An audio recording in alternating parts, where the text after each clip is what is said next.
Aaron, Jake said it at the desk. I feel like that game went on and on and on, and half of it was just around Baron the whole time. Yeah, I mean, you mentioned gentleman's agreement. I don't necessarily think that was the case. I think Bombers wanted to win the game as fast as possible, but I just don't think they really knew how to.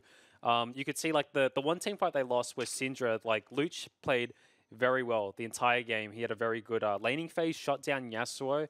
But as soon as he got caught at that 23-minute mark, like Legacy like got that little window back into the game, and then you could see both teams were dancing around Baron, and it was ultimately the Baron fight, the Baron take from Legacy that lost them the game. And you were talking, while we were watching, a lot was rotating around mid lane for you. Yeah, so I think what was very interesting is Syndra's a champion you don't usually see, and it's something that immediately tells me that this is a champion that Luch specifically really favors. And he got solo kills. Nocturne came in. We talked about Nocturne earlier today and how like you wait for it to be level 6 and then you can immediately shut someone down. And Legacy's draft was heavily built around Yasuo. They needed Claire to perform on this pick, especially when you're running double support like Rakan, Lulu, double knockup for Yasuo's ultimate. But you could just see Bombers played very well around securing Fire Drakes and to nullify the Yasuo from scaling. Made that whole process a lot harder for Legacy. And what do you think Legacy's takeaway from game 1 is going to be moving into the next one? That's a hard question because Legacy definitely came in today with this idea of like we're going to play this composition, but it did not go well. It didn't go well at any point in the game up until like Bombers made a mistake that gave them an opportunity back into the game, but like you came into the set with an idea of what you're going to play, and it did not work at all. And you would only play something on OPL that you've been winning in practice with. So they really need to think about like, do we just go back to standard play? Like, should we play AD carry bottom lane? Should Claire go back onto something like Zoe or Vladimir or something a bit more stable? It's definitely I wouldn't expect them to play the same composition going into the second game. All right, well, lessons have been learned from game 1, and lessons have been learned as well. The first lesson for me has been, Nick, check the internet before you come up with a competition segment. I feel like that's been the first one. Now, we got some entries for our skin Garen Darius competition. We didn't get a huge amount. Is it because the skins had already kind of been confirmed on YouTube by droppers of videos? Maybe. Is it because my Geralt idea was so clearly the best one that it couldn't be topped? Probably that's more likely. But we did get some entries coming in. Easy8, Osh said pest control Darius with like a fly swat for his axe. So when he dunks, he swats them. That's brilliant. I personally love skins where the skin plays against the idea of like the power of the character. Because it's like bulking up with like huge armor and that sort of thing is like an arms race of just like how much bigger and beefier can characters get. Well, but there's like a Beekeeper Singed and like BMO, like Teemo. BMO got a call out earlier, and that's like the perfect example. I love those skins, like insect skins, and I don't know why. Anything that I ends, just really like them. anything that ends a game with like a super cute skin and it says like 27 kills underneath, and that's when I'm like, yeah, you're a real champion. I'm gonna buy that skin. Lol Ties says 3 lion heads is a reference to the World Cup. 3 lions on a shirt equals England will win. I like the stretch here that England has a chance at the World Cup. Are you a football fan? I'm half British, so I actually. Oh, right. Are you brokenhearted? Briefly, I am watching, but yeah, maybe it is. Maybe it is. Maybe this is a sign. And then Boost Me Please says we're getting exclusive dog skins for every champ. Every champ. Dalmatian, Vel'Koz. I like the idea of dog skins for everybody. That changes the game. I mean, you've got Nasus, who was actually a dog, and he doesn't have a dog skin. So what? Right. So what happens? So what was in that his scenario? What would his skin? Maybe he'd be a cat. He'd get a cat skin. Everyone else gets a dog skin. That's a good one, because otherwise you need to change the breed, and then that gets very confusing. And then I will also call out, look, a lot of people were like, the skins have already been confirmed. What are you talking about? Who is this idiot? Get off our screen. We hate you. Where do you live? We're coming to dox your house. Tell us your family's credit card numbers. We're coming after you. But I figured I may as well call out one of you, because, like, yes, you're correct. The skins are out there. So Rapids AU says pre-recorded confirmed. And I can guarantee that it's not pre-recorded. Oh. This is not pre-recorded. Yeah, because you would have cut that little bit out right there.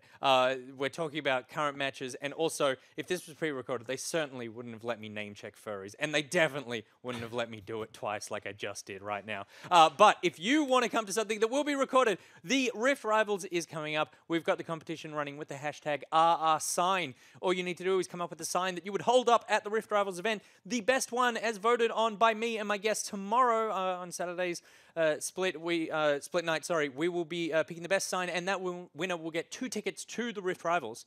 Upstairs, we'll talk about this hashtag, because it's wreaked havoc across the entire building. Yep.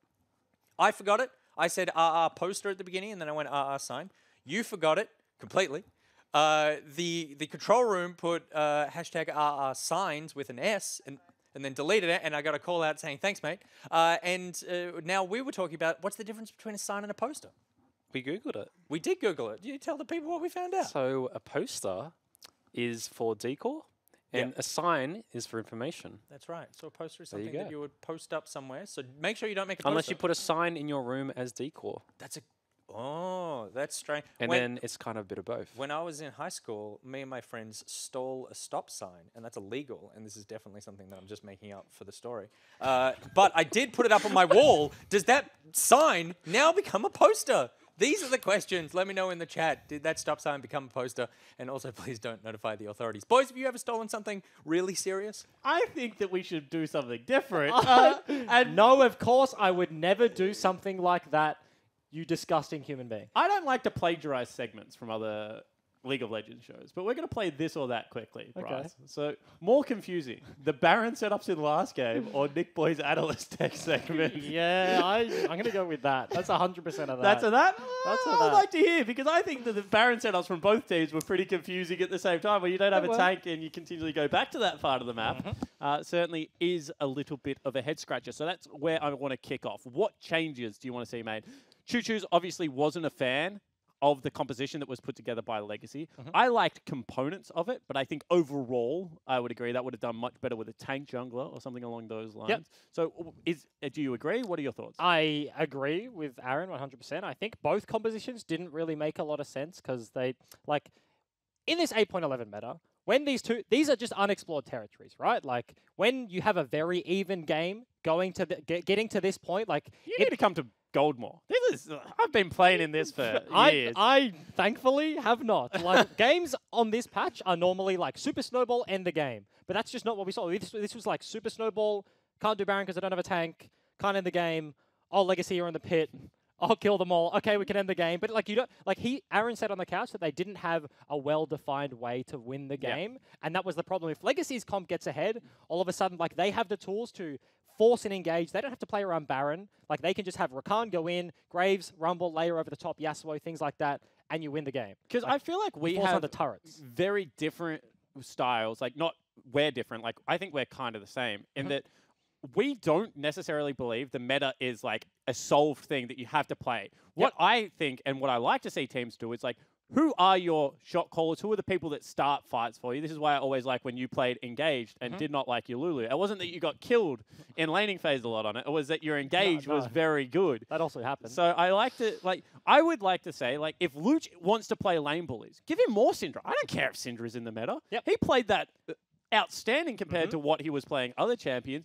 Like, I think that you can shape it, but you also need certain components in your drafts, which is you need engage and you need CC. And both of these comps had none of them. And two things to touch on. I think, like, the fact that if anyone says the meta is solved is just completely untrue. Like, the fact the meta is cyclical. You have, like, melee supports and then range supports come in, and then to beat the range supports, you play Lux and MF and Zara, like bigger range supports. Mage supports. And it just rinse and repeats and constantly cycles. And the second thing, I'm completely blanking on what you said. About personality and who gets what. Yes, that's it. Like, player individual tendencies is enormous. I talk about, like, ease of execution. Give your vocal, engage players, engage. Even if it's an anti-meta, like, that you will find the most success in. So, like, yes, you can play the meta. And also in terms of competitive play, like, if you think about the best, like, strategic region in the world, Korea, mind you, LPL just won side, but they didn't win it through strategy. Yeah, they just gave him a bunch of little mechanics kid, gave him a bunch of resources, and he did mechanics on the opponents. But the best strategic region in the world, like, the game is different than on the OPL stage, than is on Challenger solo queue, than is in your gold games where you play full AP alley and it works.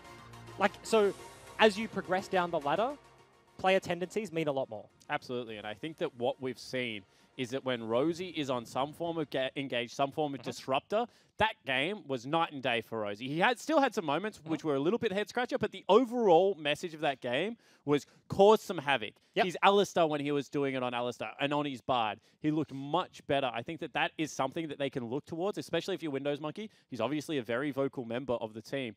Give him something that he can play make on. Which is also interesting because whilst I agree with the sentiment, sometimes it doesn't work that way because Sleeping is a huge carry player. And I look at the Bombers drafts most of the time and I'm like, give Sleeping on. It can't be that hard to give him like an engage tool and he doesn't have to play Jace or Fiora and things like that. I kind of agree. I think that what I would say is you're playing team fight carries. I'm no longer giving you split push carries. And that's because that's not about personality. That is about your team cannot execute in what is a very difficult way to play the game. I think that Seb is much better on things like Elise that has early game power or like Zach Gragas. Like he has always been to me an engage. And I think that Tiger likes scaling. I would be like, Tiger's our late game threat. Give Sleeping some top lane pressure with a CC jungler and just give him something like the Gangplank. Hey, give him Riven if he wants to play Riven. Riven's a great team fighter. Has hard CC, will blow up your backline if you don't respect it. I think that you can still play to this Bomber's tendency and still make good compositions. It's just a Venn diagram of what are we good at and what is the meta and where do things meet in the middle. And you just pick those champions and that's where the most success lies, but we are into game number 2 now. 20 seconds left on the last banner, Bombers. It's always a fun conversation to have because there are some people that do not believe as we believe, and they believe, no, there are rock, paper, scissors of the OP champions on the patch, and you must have to go towards that. And then you have also people like Soul Strikes who actually thinks very far outside the box and actually innovates a lot. One of Lucian Braum, the brand into Ivan is to this day like Big Brain Soul Strikes' most genius idea. I think that's incredible. Of course, Ivan on the enemy team lands the root caller, and when you right-click a target, all your teammates clump up, and they had Cupcake playing brand support into Ivan. And that's like a cross-roll counter pick. That is, like, that sort of thinking is so weird and is so successful and throws people off. Completely agree. We're going to have Ryze, Aurelia, Camille banned away by the Bombers. A couple of those would be big sleeping champions. Talia, Karma, as well as Zoe gone. They pick up the Pike, and immediately they say, if you want to play your cheese, we will play our anti-cheese bully lane. The Legacy bread and butter. And they have played this before. They played it last week.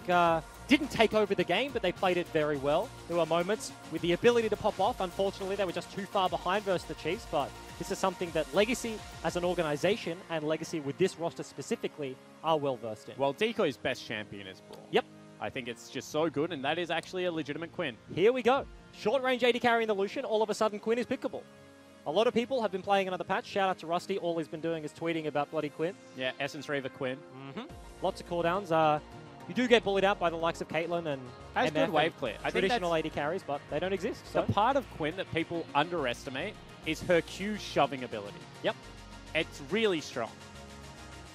Not to mention when you pair it with something super weird like the Pike, all of a sudden you have a bot lane that can just zoom around the map. Quinn is incredibly quick.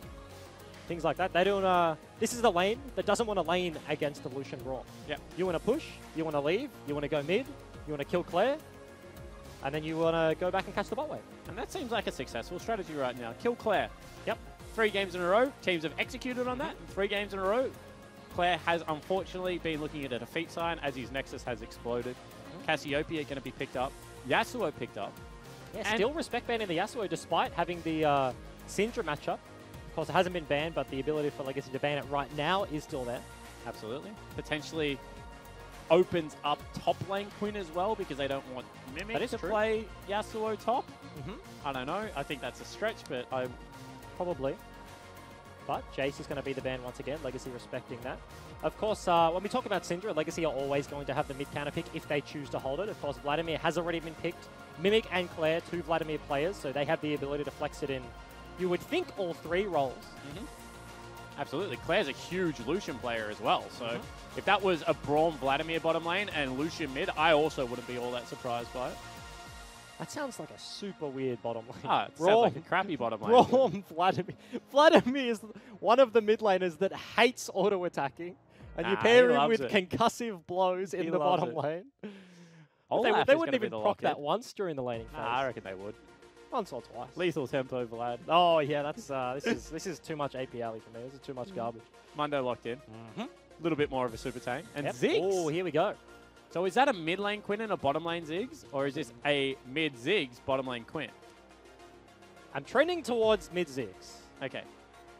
Mid Quinn, they haven't. Well, the flex is still available. I feel like Quinn is a much riskier blind pick, right, in the middle lane. So you haven't seen the mid laner from Legacy, unless it's Lucian or unless it's Vladimir, but you just don't know for certain. Gangplank lock in, puts Vladimir in the mid lane. 90% of the Yes, time? Yeah. I would assume. And then Quinn Pike. Do they swap it out? Of course, they have till 20 seconds. We say it every time. So 30 seconds to decide, maybe, if they haven't already decided. I like mid lane Quinn. Once again, I like the shove. I like the roam. I think that what they've said is that top lane's going to be pushing in, bottom lane's going to be pushing in. If we can team up a Quinn and a Nocturne, they're going to get to the side lane so quickly that they can potentially take over the map. Nah, They flip damn it. Unlucky. Because watching the Bombers play, they're 2v2 mid jungle. I think, my opinion, is that when Luch has the counter pick, like if you have Luch on Karma into Zoe and Seb on the Skarner, and he has the mismatched mid lane counter pick, whereas Seb is on the worst jungle pick, they look much better than the reverse, when Luch is set behind and Seb has the advantage. So giving something like the Ziggs, of course you talked about Quinn being able to shove, but I think Ziggs will be able to do that better, have priority in mid lane to be able to walk around. So I like that they invest resources into Luch. You were talking about it, and Windows Monkey alluded to it in last week's interview. They do highly prioritize mid lane matchups and counter picks for Luch. And I think it's smart. I think that Luch, once again, even though he hasn't shown it all that much lately on stage, has always been a very gifted mid laner. Showed it in that game, built a massive lead for his team. And this time around, a little bit more straightforward comp from both of them. They've got good disengage and re-engage on the side of Legacy, and Mundo is going to make objectives a little bit easier to secure, Bryce. That is absolutely true, and I'm completely disgusted that on 8.11, traditional compositions is something you use to describe a Quinn, Pike, Ziggs, Nocturne. Major 80 carry support. It's changed the game. It's changed the game completely. It certainly has. We are in a pause right now, so as we get into the game, we're going to talk to Windows Monkey, Essendon Football Club Bombers head coach. What's going on? How are you? I'm good, thanks. Thanks for having me on. No worries. Talk to us about game number one. What did you like about the game? What was a little bit of a head scratcher? What would you have potentially changed up there? I think the teams playing the early game and being really cohesive around the skirmishes was good. I think definitely set up on Baron could be worked on. I think we could close the game out a lot cleaner and a lot faster. But I think definitely picking up the game win really shows the improvement that the team has made, and I'm really proud of the guys. Do you think, still going back to that game one, that Baron was the key to that game? Because we were talking about on the cast, obviously you don't get to listen to us behind the stage, you're listening to your player comms, that it's a very difficult Baron to take with the composition you'd selected. Was that the answer? I think regardless of what our composition was going to do, in terms of game, obviously Baron's going to be a really important aspect of that, and whether it's prioritizing the Baron, pushing for it, or whether or not it's going to be perhaps utilizing a different strategy when it's up, is something we'll be discussing in practice next week. All right, cool. And now talk to me about this Pike pick, because I know Rosie loves to jump on picks early and likes to really master them. What do you think his strengths are? What do you think his weaknesses are? And do you think that he has staying power in the meta? Like he's one of those unique champions that even if they buff or nerf his numbers, he can stick around? Yeah, I think Rosie's very good at picking up new champions, and I guess it'll remain to see how good the champion is going to be in the meta. But I think for now it's working well for the team and for Rosie. Cool. That is all I've got for you. So best of luck. Congratulations on the game one win, and hopefully team able to close it out here. Thank you very much. No worries, thanks.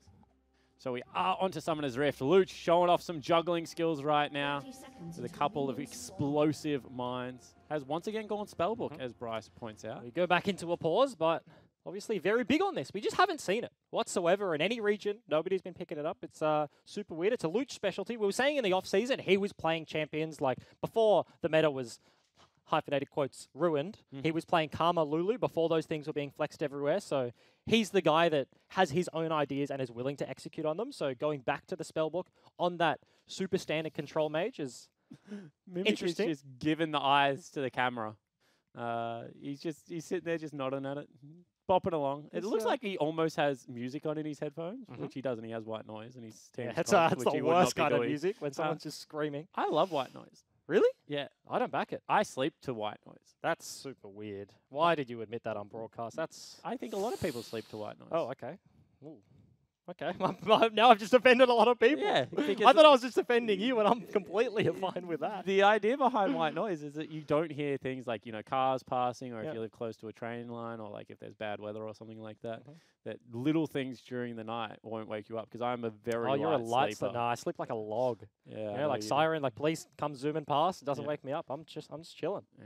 We are taking a look at the Bombers members right now on your screen. That's Luch. Perfect game number one. Like, really did play well. Got picked off a couple of times, but I think that was more team coordination errors. Everything he did individually really should be applauded. Obviously going to be playing the Ziggs this game. Once again with the spell book. I like the diversity. Once again, I think this meta is far from figured out. And an interesting thing to note, Tiger and Rosie have opted in for the heal exhaust this time. Sorry, the exhaust ignite this time rather than the heal ignite. Found it difficult to leverage their summoners in the last game, so they opt in to match. Of course, Legacy do exactly the same thing on the Lucian Braum. They go for pure combat summoners. And also, I like this out of Tiger because I think it helps his split push late game. Yep. Quinn is one of the few 80 carries that can justify going to a side lane, along with maybe a Vayne or something like that, because we'll be able to take out Mimic. 80 carries have always been very good versus Gangplank. They have the attack speed to hit the barrels. Q is going to land, so they know what's going on. What a cool champion, by the way. Quinn? Yeah. Can Rosie steal it? He's going to hook. Can he hook anyone over the wall? No, does not. So that's going to be the buff stolen away by Only. Now doesn't have the Q available. And come on, Can't Ray. get it. Hit the ward. Can't get it. So everyone gets back to the bottom lane in equal times. I want to see if Seb actually goes for his blue, or he doesn't. Oh, he does. So he doesn't go straight into the enemy jungle. Doesn't look to trade the red buff. Doesn't want to potentially be caught out by Only, who could rush red to red, potentially match him there. Yeah. And so he's just going to cop the red loss. well, potentially. I think the reason for it is that you cannot really farm all that well with Nocturne unless you can use abilities on cooldown. So what he is hoping for right now is he can get the level 3 as actually level 2 proc very early, and that's going to be a nice stun. Get a bit of a chunk onto Rosie there.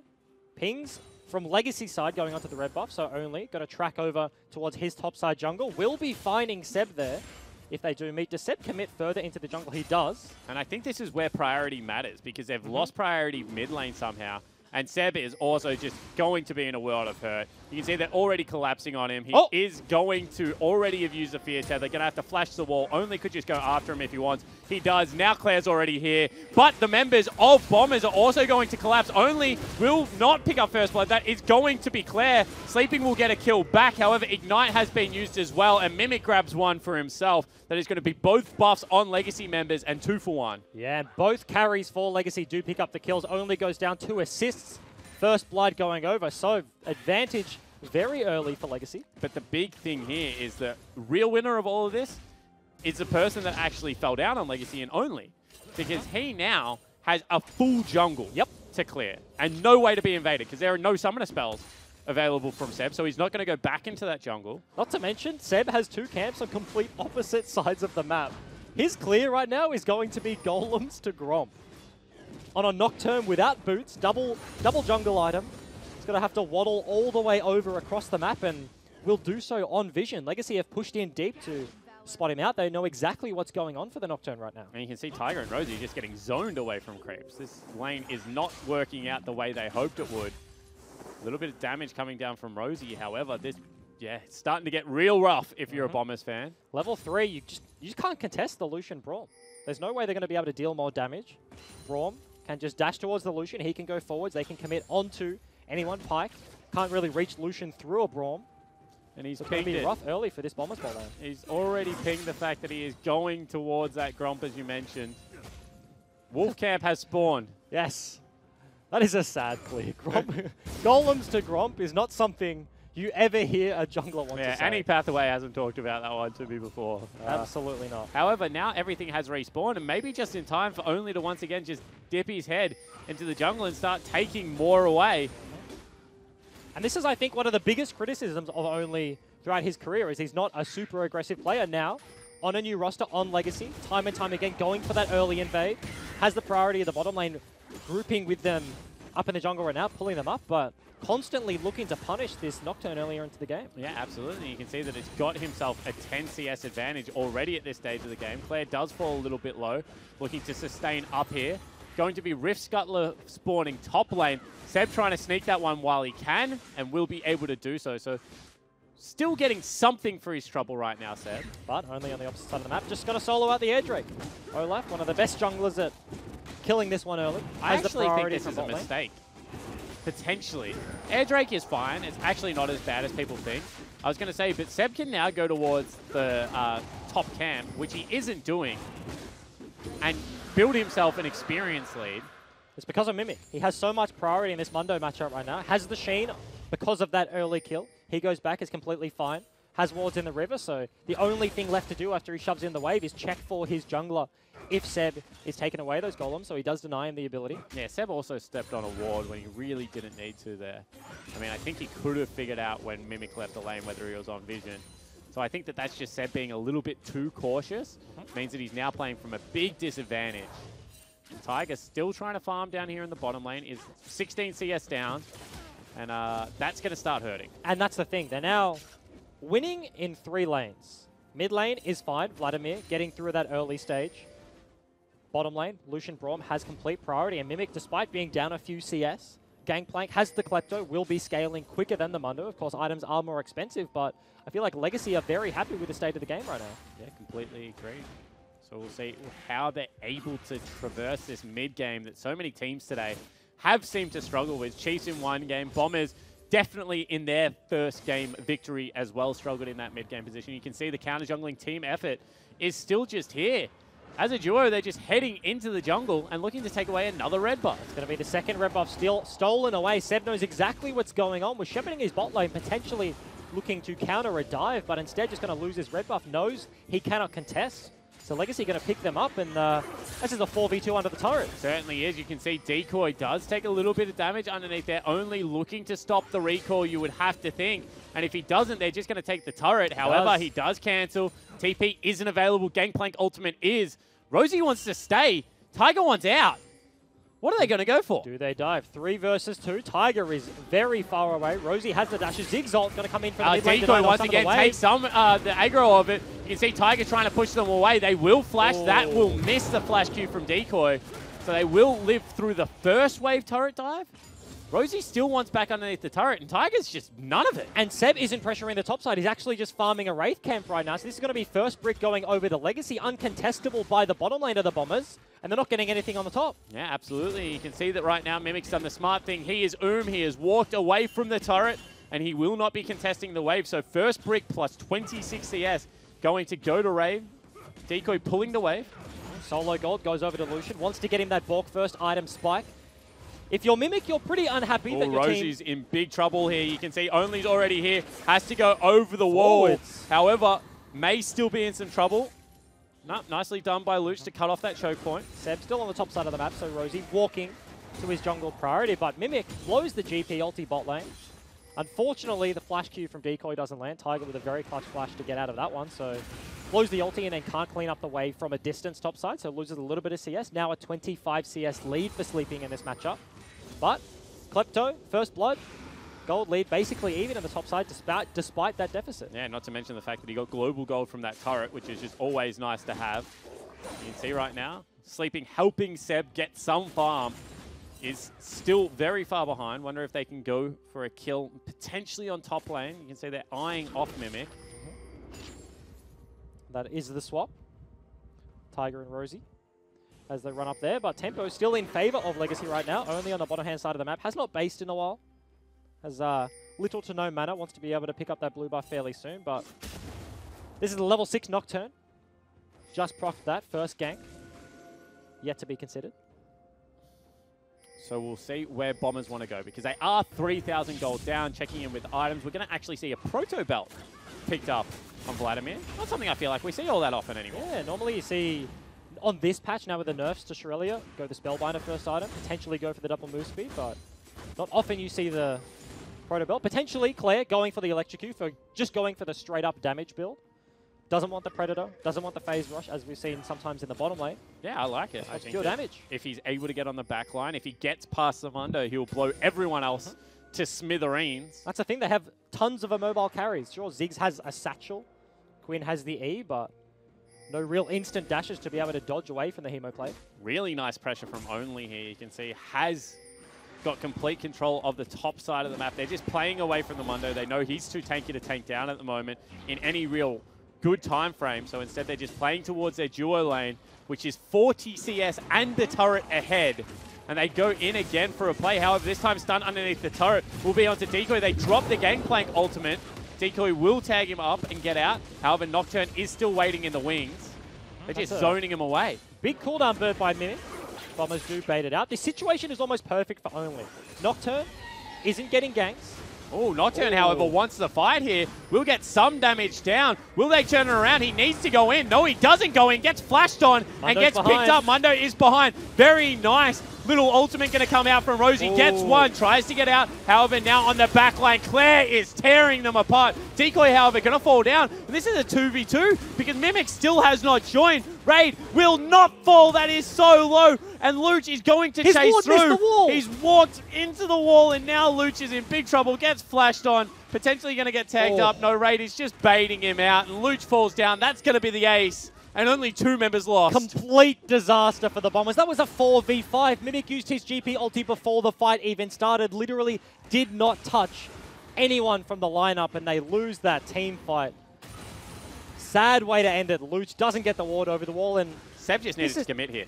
He did. He needed to go forwards. They have priority. The short track from mid lane. He wins the 1v1 here. Luch stuck over the wall is stopped by Claire. Only, unfortunately, here dies. Rosie gets a nice ultimate there. Picks up a little bit of gold for his team, but there's just nothing they can do. Brawn passive does so much work. Stunning the Mundo means they can juke around, buy a little bit more time. Red buff on Raid keeps him healthy. Barely living on that sliver of HP, and that ward wanted to be over the wall, was in auto range. Blast plant perfectly there. Raid almost wants to die at the end, but dodges the bomb. Tried to give it back. Yeah, big thing tried to help him out. Big thing there for me is if they just had it committed. Exhaust, still available. Nocturne ult damage, didn't register. Rosie threw his ultimate at one person when he probably could have hit more than that. There were lots of things that Bombers just hesitated and were punished for it. Sleeping now, not going to check the Dragon Pit. And now he's actually just probably going to die. Can't go where he pleases. Go on Mundo? Does he go on the Dragon? Potentially going on both. Mimic has the plant. I was going to say, Mimic has plant and could just jump over that wall. They would have been able to chase him down. Mundo ulti.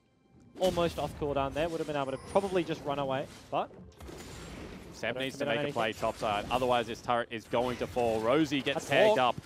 Very bad. And however, here we go. Over the wall. They try and make the play work. Now Exhaust is onto Seb. They miss the hook. That bomb is going to miss as well. And now Gangplank ultimate will be dropped. Rosie has to burn the flash. Will get tagged up. Where is the completion? We'll try and go back underneath that turret. And that is a 2-0. And the game has fallen apart. And you cannot run away from Illusion Braum. As soon as they commit to the play, they did not all in, turn it around, try as they might. There's no getting away from the slow concussive blow. Ziggs ulti runs through.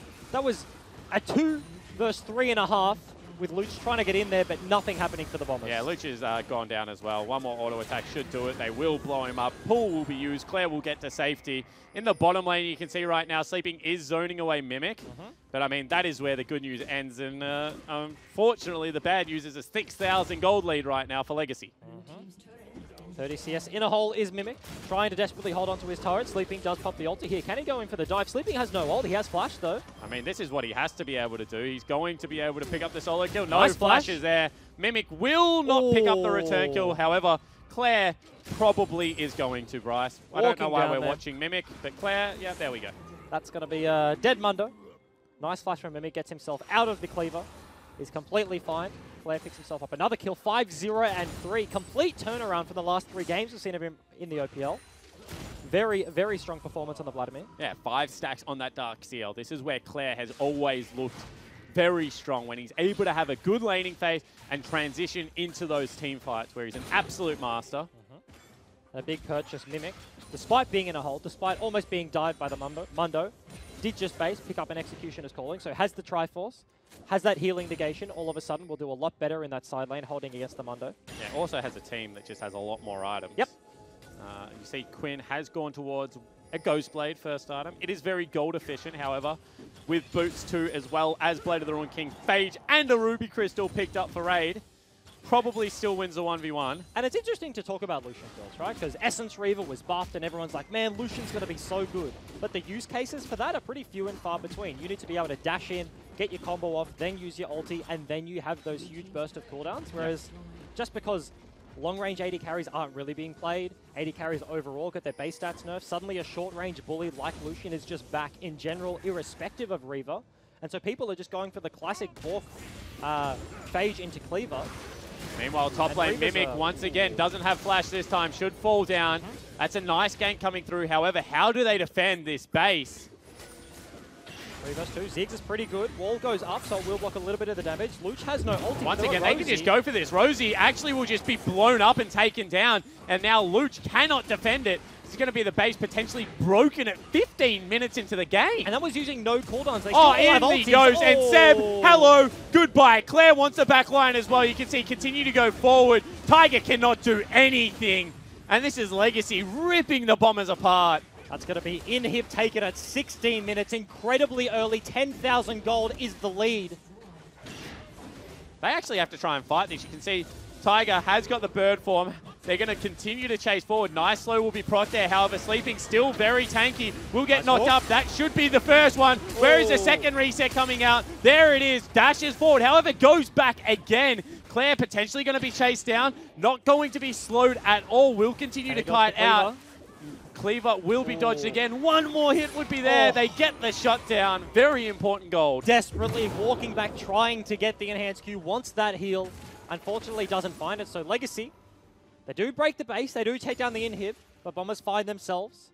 Nice little shutdown. Your cut from Rosie means that his carry's going to get a little bit more gold as well. Yeah, absolutely. And I mean, Rosie probably should have continued forward onto Raid there as well. Potentially could have picked up another kill. Let's take another look at it, right? And they knew they had to turn. They were getting chased down. Cleavers were landing. Nice hook gets the first reset. Ziggs ulti over the top, second and third. Unfortunately, they can't get onto Raid. And here we just see Claire desperately trying to live.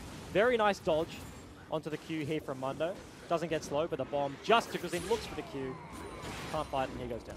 Yeah, absolutely, and I think that, you know, that really doesn't do all that much apart from give a little bit of a morale boost over to the Bombers. As we said, a little bit of important gold going out as well. Rosie's got 3 of the kills. Mundo's got 3 of the kills. Mundo is still very tanky in this composition, especially if the game plank isn't there with that Mortal Reminder. No, it's not called that. What's it called? Mortal Reminder. Execution is calling. Execution is calling. Mortal Reminder, just the upgrade. Upgrade. Isn't probably going to finish that one for a while, but it's interesting to have this much of a lead this early into the game. There's no Baron.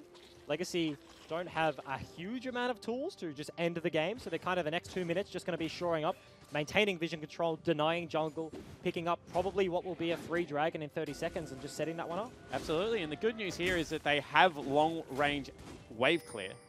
However, the bad news is that they're going to be spending a lot of time just sitting underneath turrets looking for picks. See where they can generate any with Nocturne, Pike, and Quinn. That's going to be the trio that we must track. Because if they're able to get onto someone, they still have the damage to blow them up, apart from maybe Claire. Claire will probably kill them. Belt away, doesn't have flash, but has so many tools to kind of skirt around that damage. Dragon will spawn. He's going to be a mountain, so the Baron that they're setting up for, the Baron that we're talking about, will be even quicker for the lineup of Legacy. And it's interesting, Rosie gone for the lethality build this time, hasn't gone for the Sterax. Yeah, I think this game is going to be a lot rougher. Dashes over the wall, will potentially get stunned up as well. Tiger takes the full brunt of the culling, and this is going to be the TP coming in. That might have been the turn. You can see they've already picked up 1 kill. Where's their second? There it is. And 2 members fall down, and Bombers continuing to try and fight back. And Legacy incredibly greedy out of the bot lane. They're doing Dragon on the bot side of the map. Flare and Only are nowhere near. You have Globals galore, Ziggs, Nocturne. You know the Bombers can collapse on you. And Raid Decoy just think they're strong enough to fight. So another 2 picks will be made. It's back down to about a 5,000 gold lead. That was 10. That was legitimately a 10,000 gold lead at the bottom lane in here. A couple of minutes later, significantly less, but Legacy still firmly in control. See whether the Bombers can continue to fight back. I feel like it's way too early to still start calling this one. You know, the turnaround. However, they are taking the baby steps that you need. You need to learn to crawl before you can walk. Absolutely. 10 seconds on the Baron. And I feel like this, I like what Rosie's done. He hasn't gone sweeper, he's gone for the blue trinket. When you're this far behind and you don't really have ways to check the Baron, sweeping wards is fine, but ultimately, if they have entire control around the objective, they will see you coming.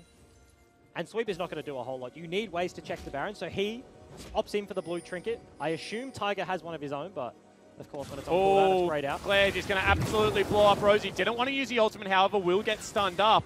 And now they go for the steal with the Zigzalt. Does Seb go in as well? They've actually just rescouted it. See whether he can go for some form of a steal. No, he goes too late into the back line. However, this still could be a winning team fight. You can see so much damage coming out. Nice stun one more time. They're not able to get onto the back line, so that is the jungler falling down. Baron there as well. You can see Claire still looking for Rosie. They do have a Ziggs. Their wave clear is pretty good, but it's going to be incredibly hard to hold this one. Ulti's still available for Claire, for Raid. And they have the burn the TP to come in. They want to end this game very quickly. You can see Rosie looking for a potential flank. Still good damage coming out of Loots, but not enough the bombs are landing at this stage of the game. They're pinging out top wave. They want to finish this one pretty cookie cutter. Want to catch the wave. Bot lane inhib did just spawn. So one rotation of Super Creeps will still be walking towards the base. Bomber's going to have to deal with it, but Tiger will make quick work of that while Legacy takes down the inner top. Sleeping just shepherding Claire away from his base. However, top lane turret should fall down right now. Rosie looking for a flank here. But all the members of They're actually committing onto Claire again. Claire turns around looking for the kill. That ultimate will miss, so instead they will get not the flash, just the ultimate out, and they will lose another base turret for it. Ultimately nothing. They're grasping at straws, desperately trying to find a pick that they need. A 5v5 will not be successful. Once again, pull in onto Mimic. However, there are no carries there. So the Harpoon just not doing all that much. And we'll see whether they can defend any of their base. It does not look like they can right now. Legacy are just marching in and taking everything. They need to do something before triple inhibs down. That's Baron. That's going to be 2 Super Creeps in every single wave. They have to make their last stand right here. Yeah, see where they can go for it. Rosie is looking. Over he goes. Gets the big stun onto lots of people. Shut down, however, onto the Pike. You can see on the back line, Lucian is starting to tear people apart. That is an exhausted Vladimir, still one-hitting a Quinn. And Claire is legendary.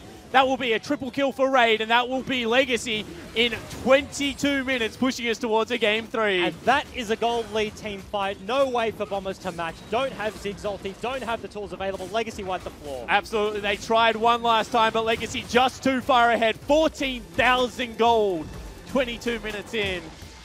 And Legacy feeling good after that one. And a much more sensible game than game number 1. Legacy have the lead. There's the slow build. They do get picked off in the side lanes. Mimic gets dove, things like that, but they get the Baron, they break the base. Much more cookie cutter, much more straightforward victory out of Legacy. Yeah, I would say that, you know, some mistakes, but they were masked by a huge gold lead. They were never going to lose that one. As I said, it was way too early to call any form of Bombers comeback. And I think that their comp was much better, and Claire looked so much more comfortable in that game. Claire and Only both actually looked much more comfortable. Only is the big good news story, right?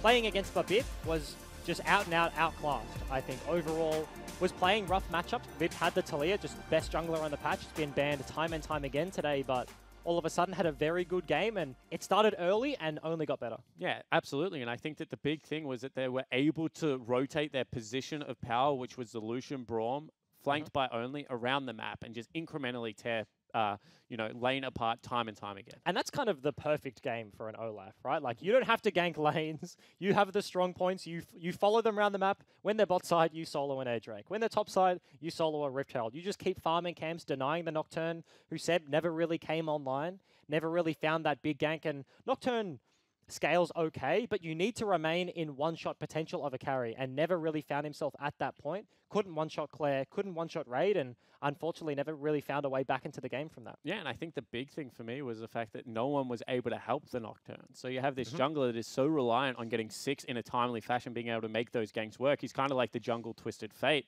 in that variety. However, the fact that they were getting pushed in all 3 lanes meant that Seb was just left to the wolves. And I mean, time and time again, all of his stuff was just taken. Seb wishes he was left to the wolves. He was left to the golems and the Grom. That's all he had, and they suck. That's nothing available. He wish he had a wolf can. Yeah, absolutely. And I think that at the same time, you really do have to applaud the adaptations that Soul Strikes put into his team draft, because we said they needed a little bit more simplicity. They needed the ability to start up team fights. And he gave them all of those things and was a completely different story in game number 2. However, guys, we do have one more game coming your way. The final game, the decider in this AFL clash after this short break. Turning around, he needs to go in. No, he doesn't go in. Gets flashed on and gets picked up. Mundo is behind. Very nice. Little ultimate going to come out from Rosie. Gets one. Tries to get out. However, now on the back line, Claire is tearing them apart. Decoy, however, going to fall down. This is a 2v2 because Mimic still has not joined. Raid will not fall. That is so low. Over the wall, they try and make the play work. Now Exhaust is onto Seb. They miss the hook. That bomb is going to miss as well. And now Gangplank ultimate will be dropped. Rosie has to burn the flash. Will get tagged up. Where is the completion? We'll try and go back underneath that turret. That is a 2-for-0. Over he goes. Gets the big stun onto lots of people. Shut down, however, onto the pie. You can see on the back line, Lucian is starting to tear people apart. That is an exhausted Vladimir, still one-hitting a Quinn. And Claire is legendary. That will be a triple kill for Raid, and that will be Legacy in 22 minutes, pushing us towards a game 3. Absolutely, they tried one last time, but Legacy just too far ahead. 14,000 gold, 22 minutes in. That is a huge ultimate out of triple. So much damage across, and it looks like the Direwolves are absolutely rinsing the team.